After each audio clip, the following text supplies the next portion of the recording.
Huh? Hank? Could it be that my husband collapsed while at work?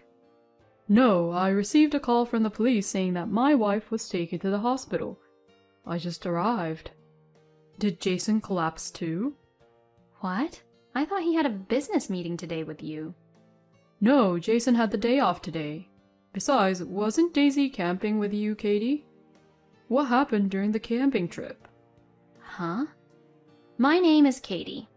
This spring I moved to a different region, living with my husband, Jason, and our son, Iggy. The reason for the move was because my husband was transferred for work. Initially, it seemed like my husband planned to go alone. However, when he found out there were family accommodations available, he insisted that we move as well. Let's all live together. It would be lonely to be alone. I want to go with Dad. Are you sure? You'll be separated from your friends and the kids you like. I don't have any kids I like. And I can make friends easily.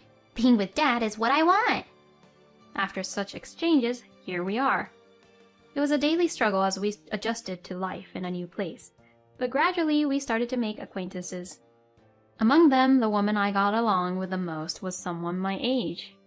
Her name was Daisy, and she was the wife of my husband's senior colleague who also lived in the same company housing as us. Since our children went to the same school and were in the same class, we hit it off right away.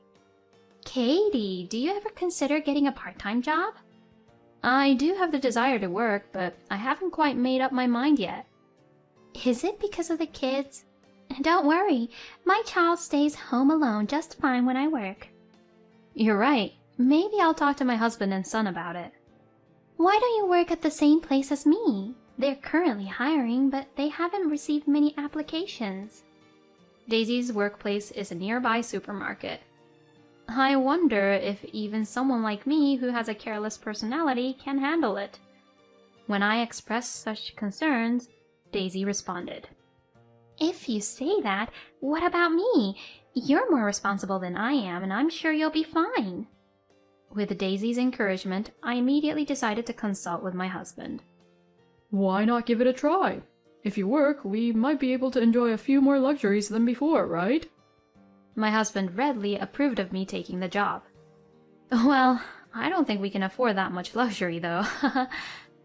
I can stay home by myself. Yay! Unlimited game time. My son was carefree about it. Oh, come on. Behave yourself. Well then, I'll talk to Daisy about it tomorrow.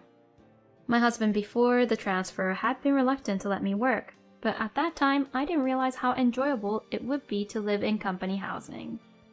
The next day, when I told Daisy that my husband and son agreed, she seemed very happy. She even introduced me to the workplace, and I was hired without any issues. I'm so happy we get to work together, Katie. Actually, when I refer someone for a job, I get a small bonus. Really? I had no idea. It's just a small amount. How about we use that money to go out for a nice lunch sometime? What? Are you serious? I'm serious. It's a promise.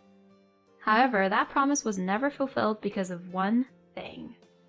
The supermarket was so understaffed that my first day of work started 2 days later. Daisy's next day off happened to be on my first day of work. It's a shame that you won't be there on my first day. Don't worry, it'll be fine. Everyone there is nice, even though it's busy. I see. All right, I'll do my best. And so, on my first day of work, I was initially nervous. Just as Daisy had said, everyone was kind and quick to help me whenever I had questions. After 3 months of working part-time, I finally became capable of handling most tasks. In early August, Daisy came to me with a concern. I have some Sun family matters to attend to the day after tomorrow, which clashes with the camping trip. Kenny was really looking forward to it, so could you take him with you? Kenny is Daisy's son. The camping trip Daisy mentioned is an annual event organized by the elementary school. It seems that participation is only allowed with a guardian present. Since Daisy has always been kind to me, I couldn't find a reason to refuse. Sure, it's only fair to help each other out in times like this. To be honest, I was a bit anxious about camping with people I hardly knew. However, I saw it as an opportunity to repay Daisy for her kindness. Well, if anything comes up, my husband can help. Oh, isn't your husband working that day? Huh? My husband mentioned it. He said he has an important business meeting that day. Is that so? Since I hadn't heard anything, I immediately caught my husband when he returned home and brought up the topic. Oh, did I forget to mention it? I didn't hear anything. Sorry, but I really can't skip it that day. But if it's a business meeting, you can come in the evening, right? Iggy was looking forward to it. For a moment, my husband had a puzzled look on his face, but in the next instant... I'm sorry, but I have to entertain clients directly after. I apologize to Iggy. My husband said it with a face that didn't leave room for discussion. For the camping trip, there was a theme of bringing something fun to cook. Even though I had never done camping or outdoor cooking before, I was determined to make bacon and give it my best shot. I had been preparing a homemade smoker using a cardboard box based on information I found online, and I had everything ready for a week in advance. On the morning of the camping day, my husband prepared for work as usual and headed out. My son and I were busy from the morning onwards. You said last night that you were ready. I'm sorry, I forgot. My son hadn't prepared his own change of clothes and such. Finally, we finished our preparations, double-checked the locks, and left the house. Phew, that was a relief. We should have plenty of time now. Iggy, turn off the air conditioner. Okay. And then we went to Daisy's house to pick up Kenny. Katie, please take care of Kenny. Sure, Daisy. Take care of yourself at your parents' place. And so we headed to the campsite in my car. About 30 minutes after leaving home, I realized something. I had packed the cardboard for smoking, which was a good thing, but I had forgotten the most important part, the meat for the bacon I had prepared. Fortunately, despite the busy morning, we still had some spare time. Sorry, I forgot something. I'll go back home once. Huh? But you were mad at me earlier for forgetting something. I'm sorry, I'll be quick. And so we spent another 30 minutes returning to the company housing, rushing back to my room with the kids. As we entered the room, something felt a little off. It's cool in here. The temperature had been quite high since the morning, and outside was scorching hot. Normally, if you turn off the air conditioner, the room quickly becomes hot, but our room was still cool. I realized that the air conditioner had been left on. Iggy, I told you to turn off the air conditioner. Huh? I did turn it off. I took the meat out of the refrigerator and realized I had left my cooler bag in the bedroom. I remembered placing it in a noticeable spot right after waking up last night to make sure I didn't forget it. Iggy, sorry, can you bring the cooler bag from the bedroom? Why do you put it in such a weird place? Despite complaining, my son went to get it for me. Mom, you're one to talk, aren't you? I'm sorry. All right, let's hurry then. And once again, we headed to the campsite. We arrived at the campsite just in time for the meeting, but we managed to get there safely. At first, I was nervous, but the mothers of my son's classmates often initiated conversations with me. When I took out the smoker, everyone was amazed. Looking around, I noticed that the dishes others had brought were all simple and easy to prepare. Maybe I had been too enthusiastic. Nevertheless, I actively engaged in conversations and helped with the preparations. A short time after arriving at the campsite, I received a call on my phone. I looked and saw that it was from an unknown number. Upon listening to what the police had to say, they informed me that my husband had been taken to the hospital. Seeing my panicked state, another mother kindly offered, "I'll keep an eye on your son here, so you should go quickly." "I'm sorry. Nice to meet you. Thank you for your help." Filled with anxiety about what had happened, I made my way to the hospital. Upon arriving at the hospital, Daisy's husband, dressed in a suit, was there. Huh? Hank? Could it be that my husband collapsed while at work? No, I received a call from the police saying that my wife was taken to the hospital. I just arrived here. Did Jason collapse too? What?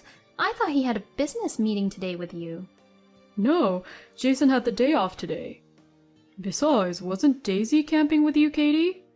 What happened during the camping trip? Huh?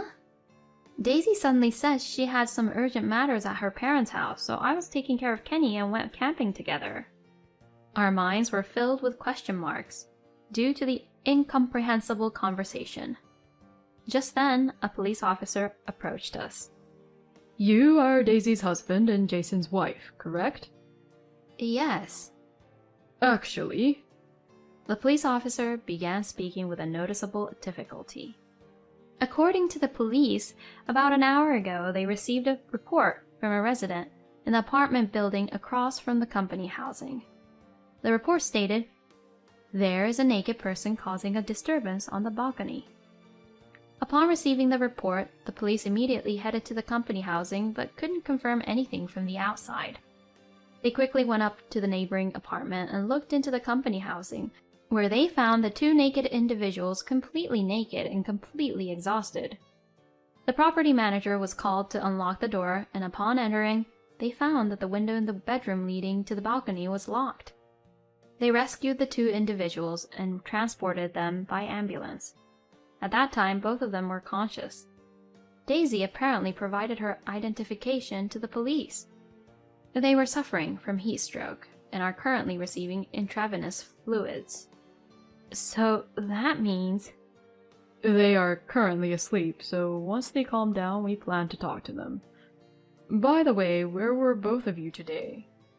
I was away from home for work. I was at the school camp with my son and Daisy's son. They were locked on the balcony. Do you have any idea who might be responsible? No, before we went to the campsite, I made sure everything was properly locked. At that time, there was nothing on the balcony. My husband had left before us. Understood. Let's wait for both of them to recover for now. It was mentioned that both of them would be hospitalized for a while. A subtle tension hung in the air between Hank and me as we were left behind. I don't really want to think about it, but... As I said that, it seemed like Hank had been thinking the same thing. Yeah, probably. With a solemn expression, he replied in that way. On that day, Jason went back home for the time being, and I returned to the campsite. When I returned to the campsite, the adults, I'm not sure who told them, were completely engrossed in talking about the police and ambulance that had arrived at the company housing. I'm sorry, let's go back home because Dad is hospitalized. Huh? Why? What happened? I informed Kenny about the situation and I returned home with the kids. We said our goodbyes to the mothers of the classmates around us and then left the place. I'm not sure if they knew the details or not, but I felt like we were being watched with curious eyes. Arriving home, as I considered living in this room for now, I felt a sense of discomfort. A few days later, my husband and Daisy recovered safely, and they finished their questioning with the police and returned home. I was waiting for my husband's return at the company housing. He came home with an awkward expression on his face. Jason, what on earth is going on? I began the questioning quietly. My husband, with a pale face, started to speak. Katie, I'm sorry. Daisy insisted and... Huh? What are you talking about? Actually, Daisy and I were in a relationship during high school. Huh? Surprisingly, it seems that my husband and Daisy were actually classmates in the same high school. Furthermore, they were in a relationship back then.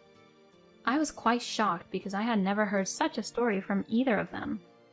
At first, it was just a casual feeling, but then Daisy said she wanted to be my wife, even if it was just for one day. According to my husband's account, their relationship started immediately after their reunion. Daisy also recommended me to work part-time to keep track of my shifts. It turns out they would meet when I was working. During the camping trip, they had planned to lie and spend the night together. When they saw us leaving, they seized the opportunity and returned to our home while we were still out. They hastily hid on the balcony, and that's how it happened. But still, why on the balcony? I never expected Iggy to come in, so I acted on impulse. He even closed the window lock when he left. Huh? Come to think of it, when I brought up the cooler bag, he said, "Mom, you're one to talk, aren't you?" That wasn't about forgetting the cooler bag. He was referring to the fact that the window wasn't closed. So I was trying to figure out a way to get back into the room. There was nothing on the balcony, and the windows couldn't be broken. Our neighbors on both sides were away camping, and jumping from the third floor was definitely out of the question. It seems that they were struggling, fearing someone might notice them. However, on weekdays during the daytime, there were hardly any people around in the middle of the summer. They passed the time without being noticed. When the police came to rescue them, they were in a near-death state. It turns out, thanks to my son securely locking the doors, they unexpectedly got their punishment. I couldn't help but laugh, half in disbelief as I said it. This is what happens when you lie and have an affair behind my back. I'm sorry. I'll end it now. Please forgive me. We can move out of the company housing too. Should we just stay here? Huh? Is that okay? We don't have to move? You're the only one living here, you know. Hey, what do you mean by that? While you were in the hospital, we moved out. Right now, I'm staying at my parents' house. I heard today is your discharge day, and I came here alone. Why did you do that on your own? Who's the one being selfish here? Saying that, I presented the divorce papers I had prepared to my husband. Divorce? Katie, please spare me from that. No, I've already made up my mind. Be prepared because I'll be demanding alimony and child support. Hey, Katie! Ignoring my husband's voice calling me, I left our company housing. Afterward, I sought the assistance of a lawyer and filed for damage against my husband and his affair partner, Daisy. I also requested child support from my husband until our son graduates from college. Interestingly, my husband was also being demanded for damages by Hank, and Daisy was in the same situation. It seems that my husband, who got involved with a coworker's wife, couldn't stay at the company and ended up resigning. He managed to find another job somehow, but his salary has decreased compared to before, and it seems like he's struggling in his daily life. My relationship with Daisy has already ended. Apparently, while she was hospitalized, they discussed the importance of cherishing our respective families from now on. I haven't seen Daisy since then. However, we are still splitting the payment for the damages, and I can confirm the monthly transfers. I moved to my parents' house with my son, and we are living freely. I had concerns about transferring my son twice within a short period. But luckily, he was happy to live with my parents. After that, I found a job, and I'm determined to start my life anew. I've made a pledge to enjoy life to the fullest from now on.